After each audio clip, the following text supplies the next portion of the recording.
আসসালামু আলাইকুম ভিউয়ার্স, আশা করি সকলে ভালো আছেন।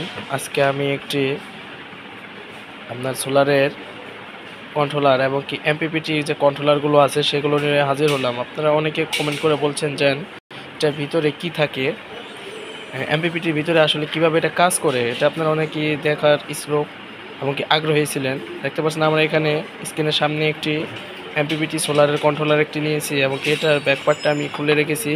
তো চলুন এটার ভিতরে কী কী আছে সেটা আপনাদের দেখিয়ে নিয়ে আসি। এটা প্রথমত আমরা এটা আনবক্সিং করলে এখানে দেখতে পাচ্ছি একটি সার্কিট দেওয়া আছে এবং কি সার্কিটটির এখানে আপনার মসফেট দেওয়া আছে, দেখতে পাচ্ছেন এখানে মসফেট, এবং এখানে উপরে একটি মাইকা পেপার দেওয়া আছে। আমরা পেপারটি তুলব, দেখতে পাচ্ছেন এখানে আমরা মাইকা পেপারটি খুলে নিচ্ছি এবং এটা একটু গ্লো দিয়ে আটকানো থাকে। এই যে আমাদের এখানে হয়েছে আপনার 5টা মসফেট লাগানোর সিস্টেম আছে। এখানে আপনার যদি 5টা মসফেট লাগান তাহলে এটা আপনারা 800 ওয়াটের যে প্যানেলগুলো আছে, অর্থাৎ 100 ওয়াটের 8টা প্যানেল আপনারা এটার মধ্যে লাগাতে পারবেন।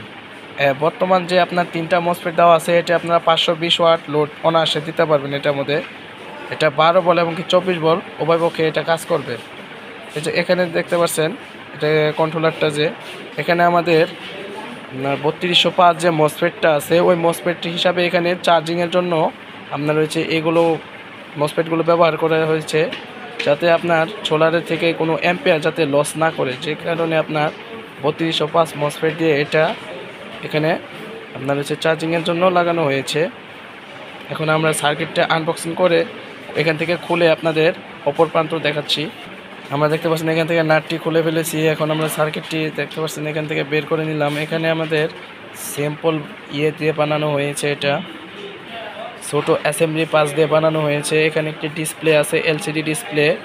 এখানে একটি কন্ট্রোলার আছে, মাইক্রো কন্ট্রোলার যে আইসি, এই আইসি আছে। এখানে পোর্টস আছে 3টি। এই আমাদের মসফেট, এই আমাদের সোলারের চার্জিং কন্ট্রোলার। আশা করি ভিডিওটি ভালো লাগছে। ভিডিও ভালো লাগলে লাইক করবেন, শেয়ার করবেন এবং সাবস্ক্রাইব করে আমাদের পাশে থাকবেন। ভিডিওটি দেখার জন্য অনেক ধন্যবাদ। আসসালামু আলাইকুম।